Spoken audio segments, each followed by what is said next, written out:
आप अभी जहाँ बैठे हैं, मेरी ये आवाज सुन रहे हैं।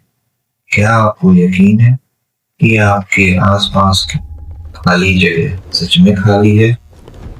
मत मुड़िए, पीछे मत देखिए। इतिहास गवाह है, जगह कभी नहीं मरती। वे याद रखती हैं और वो जकड़ लेती उस इंसान जो अनजाने में उनके सन्नाटे को तोड़ता है। आज की कहानी सानिया की है। एक ऐसी गलती की कहानी जो शायद आप या मैं कभी कर सकते थे। सिर्फ एक गलत जगह पर बैठने की गलती। और उसके बाद उसका घर नहीं रहा। साल 2015, यूपी का एक छोटा सा गुमनाम गांव। सानिया अपनी छुट्टियां बिताने वहां गई। गांव की मिट्टी की सौंधी खुशबू, लेकिन उस हवा में कुछ अजीब था। एक भारीपन, एक घुटन। खेतों के किनारे एक बिजली का खंभा था, काला झुलसा हुआ। कुछ दिन पहले वहां एक आदमी की हाई वोल्टेज तार की चपेट में आने से मौत हुई थी। कहते हैं उसकी चीखें आज भी उन तारों में कैद है। गांव वालों ने उस जगह को अछूता मान लिया, पर सानिया, उसे ये सब बस अंधविश्वास लगा। सान्या रोज उसी खंभे के पास जाकर बैठने लगी। लेकिन एक शाम हवा अचानक रुक गई। सन्नाटा इतना भारी हो गया कि उसे अपनी ही धड़कनें सुनाई देने लगी। और तभी उसने महसूस किया कि उसकी गर्दन के पीछे किसी ने ठंडी सांस ली है। धीरे धीरे उसने पीछे देखा। धुंध के बीच एक आकृति थी। कोई इंसान नहीं, राख और धुएं से बना हुआ कुछ।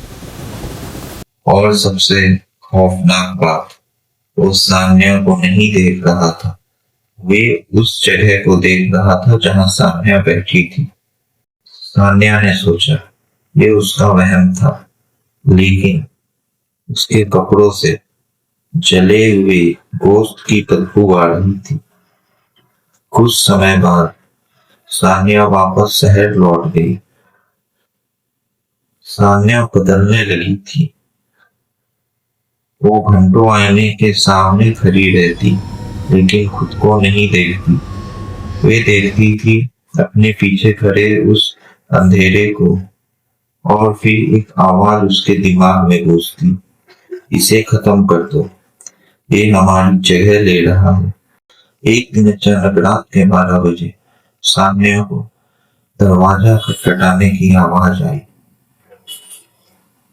और बाहर से कोई चिल्ला रहा था, सान्या दरवाजा खोलो। आवाज बिल्कुल आयुष की थी, लेकिन आयुष आयुष तो उसके बगल में सो रहा था। आयुष तो बाहर कौन था? बाहर कोई नहीं, लेकिन फर्श पर राख से सने पैरों के निशान सीधे उसके कमरे की ओर आ रहे थे। ऐसे ही हर रात होने लगा। सान्या और आयुष इससे बहुत परेशान हो गए। उन्होंने ये बात अपने एक पड़ोसी को बताई। पड़ोसी एक गुरुजी को जानता था, तो उसने गुरुजी से आयुष की मुलाकात करवाई। गुरुजी ने आयुष को कहा वे उसके घर कल आएंगे और देखेंगे क्या समस्या है। अगले दिन शाम के समय गुरुजी उनके घर आए, तो जैसे ही गुरुजी ने उनके घर में पैर रखा, उनके चेहरे का रंग उड़ गया। उन्होंने तुरंत आयुष को कहा कि सान्या को अकेला मत छोड़ना। वे इसके कंधे पर बैठा, उसका आधा चेहरा अभी भी जल रहा है, और उसकी नजर आयुष के बदन पर है। और ये मेरे बस का नहीं है, ये बहुत ही ज्यादा शक्तिशाली आत्मा है। और गुरुजी वहां से वापस लौट गए। कुछ दिन ऐसे ही गुजर गए। रोज रात को कोई न कोई घटना होती। जिससे सानिया और आयुष परेशान होते।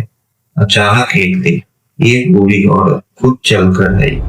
उसने सानिया के माथे पर हाथ रखा और बोला, तू बहुत दूर से आई है, अब जा। और सब खत्म हो गया। वो औरत कौन थी कोई नहीं जानता, लेकिन सान्या आज भी किसी खाली जगह पर बैठने से पहले 10 बार सोचती है, क्योंकि कुछ जगह सच में खाली नहीं होती। वैसे क्या आप अभी भी वहीं बैठे हैं? पीछे देखो, शायद आपके पास भी कोई खड़ा हो। अगर आपको ये वीडियो अच्छी लगी हो तो कमेंट में जरूर बताएं और हमारे चैनल को सब्सक्राइब करें। आपका एक सब्सक्रिप्शन हमें मोटिवेशन देता है ताकि ऐसी कहानियां हम आपके लिए लेकर आते रहें।